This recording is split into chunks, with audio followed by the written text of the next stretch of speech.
কবর দেওয়ার পরে 40 কদম যখন আত্মীয়রা চলে যায়, দুজন ফেরেশতা আসবে, বসাবে। এই ঘটনাটা আমারও ঘটবে, আপনারও ঘটবে, বিশ্বাস হয়? প্রস্তুত আছেন তো? বসিয়ে দেয়া হবে। মুমিন বান্দাকে প্রথম প্রশ্ন করবে, আমার রব্বুক, তোর রবের নাম কি? মুমিন বান্দা বলিষ্ঠ কণ্ঠে বলে দিবে, আল্লাহ আমারে রব, এই রবি আমার সব। পড়ে, আল্লাহ আমারে রব, এই রবি আমার সব। পড়েন আমিন। আমরা যেন আল্লাহ বলিষ্ঠ কণ্ঠে বলতে পারি, আল্লাহ আমার রব, তুমি কবুল করো। পড়েন আমিন। প্রথম প্রশ্ন খালাস। দ্বিতীয় প্রশ্ন, আমা দীনুক, তোর দিনের নাম কি, ধর্মের নাম কি? চিৎকার দিয়ে আমরা বলবো, আমাদের ধর্মের নাম। তৃতীয় প্রশ্ন করা হবে, মান হাযার রাজুল, দেখো তো এই লোকটারে চিনো কিনা, এই লোকটারে চিনা চিনা লাগে কিনা। আমরা বলবো, চিনি মানি, এই লোকের জন্য আমরা দুনিয়াতে সব করতে রাজি ছিলাম। এই লোকের জন্য আমরা দেহের প্রাণ ঢালা উচ্ছ্বাস ছিল আমাদের হৃদয়ে। আমাদের দেহের রক্তটুকু বিলিয়ে দিতে আমরা পৃথিবীর বুকে কুণ্ঠাবোধ করি নাই। চিল্লায় বলেন ঠিক কিনা? এই নবী আমাদের পেয়ারা নবী, চাঁদের চেয়েও সুন্দর তুমি, নবী আমার কামলিওয়ালা। চাঁদের চেয়ে সুন্দর তুমি, নবী আমার কামলিওয়ালা। দু জাহানের বাদশাহ তুমি, প্যারা নবী সাল্লে আলা। দু জাহানের বাদশাহ তুমি, প্যারা নবী সাল্লে আলা। চাঁদের চেয়ে সুন্দর তুমি, নবী আমার কামলিওয়ালা। পড়েন আল্লাহু আকবার। আমরা বলবো, এটা আমাদের কামলিওয়ালা নবী। এই নবীর অনুসরণ আমরা করেছি, এই নবীর কথা আমরা দুনিয়ায় মেনেছি।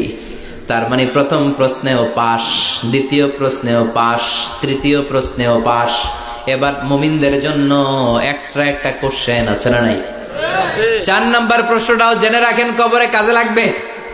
তখন জিজ্ঞেস করা হবে, ওমা ইলমুক, ওমা ইলমুক, what is the source of your knowledge, what is the source of your answer. এই যে 3টা প্রশ্নের উত্তর দিতে পারলা বাঘের বাচ্চার মতো, তথ্যসূত্র কি, হোয়াট ইজ দ্য রেফারেন্স, করতে শিখছো, কোত্থেকে শিখেছেন বলে আসতে হবে।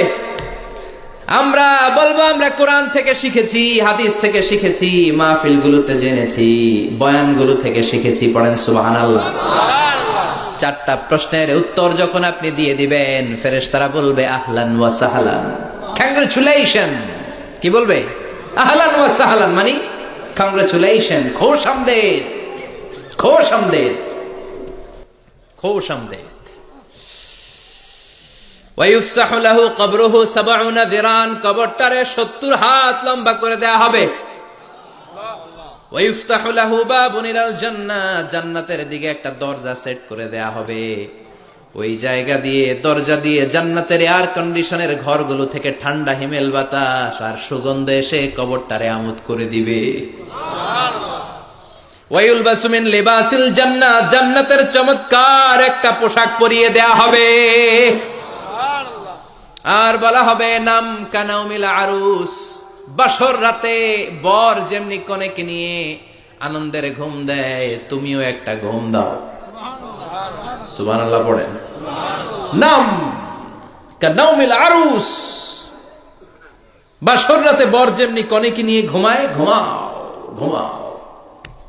মধুর একটা ঘুম আপনার সেদিন হবে। ইসরাফিলের সিঙ্গার আওয়াজ, ওই হুইসেল বাজার আগ পর্যন্ত ওই ঘুম কেউ আপনার ভাঙাতে পারবে না। আল্লাহ কবরের 4টা প্রশ্ন, এগুলোর সঠিক উত্তর দিয়ে জান্নাতের পোশাক পরে আমরাও যেন ঘুমিয়ে থাকতে পারি, তৌফিক দাও। আর জোরে পড়েন আমিন। এবার নাস্তিকদের পালা, বামপন্থীদের পালা, রামপন্থীদের পালা, ইসলাম বিরোধীদের পালা, কোরআন বিরোধীদের পালা, নবী বিরোধীদের পালা। ওদের সামনে 2জন ফেরেশতা আসবে, আসওয়াদান আজরাকান। আসওয়াদান আজরাকান, নীলাভ চোখ, কালো গাত্র বর্ণের। নীলাভ চোখ, চোখগুলো নীল, গায়ের কালার হবে কালো। তাহলে কি ভয়ঙ্কর চেহারা হবে ফেরেশতা 2জনের। এসে বলবে, ওঠ, বস। মার রব্বুক, তোর রবের নাম কি? কয় জানি না।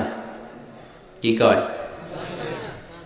জানি না, লা আদ্রি, আমি জানি না। আমি অমুক নেতার পিছনে পিছনে ঘুরতাম, খালি এটা মনে আছে। আমি মাও সেতুংকে নেতা মানতাম, আমি কার্ল মার্কসকে নেতা মানতাম, আমি নেতা খেতাদের পিছনে ঘুরতাম। রব কি, ইসলাম কি, দিন কি, কিচ্ছু আমি জানি না। মাফ চাই, জানি না। দ্বিতীয় প্রশ্ন, আমা দিন, উত্তর ধর্মের নাম কি? কয় আমার কোনো ধর্ম নাই,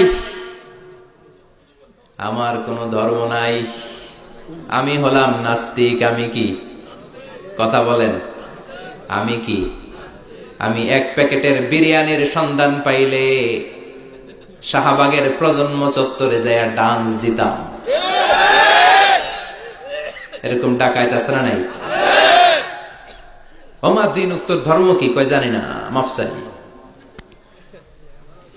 আমি কিচ্ছু জানি না, ধর্ম টর্ম নাই আমার, আমি নাস্তিক। ফেরেশতারা বলবে, ও তুমি নাস্তিক, দাঁড়াও, আর একটা বাকি প্রশ্ন, এরপরে খেলা শুরু। ঠিক কিনা? 3 নাম্বার প্রশ্ন, ওমান হাদার রাজুল, এই লোকটাকে চিনো কিনা দেখো। নাস্তিক বলবে, না চিনি না, তবে নাম শুনেছি, উনার বিরুদ্ধে আমি ব্লগে লিখতাম। এরকম ব্লগার আছে না নাই? ওনার পারিবারিক জীবন নিয়ে আমি মানুষের মধ্যে সন্দেহ উস্কে দিতাম। ওনার পুত পবিত্র চরিত্রের ব্যাপারে আমি দুনিয়ার বুকে মন্দ কথা বলতাম। ওনারে আমি গালি দিতাম, আমি ছিলাম ওনার বিরুদ্ধ শক্তি, ওনার পক্ষের কোন শক্তি আমি ছিলাম না, আমি সব সময় ওনার বিপক্ষে ছিলাম।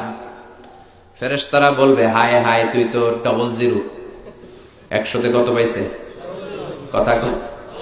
লা দারাইতা ওয়ালা তালাইতা, কিছুই পারলি না, তুই তো পোড়া কপাল।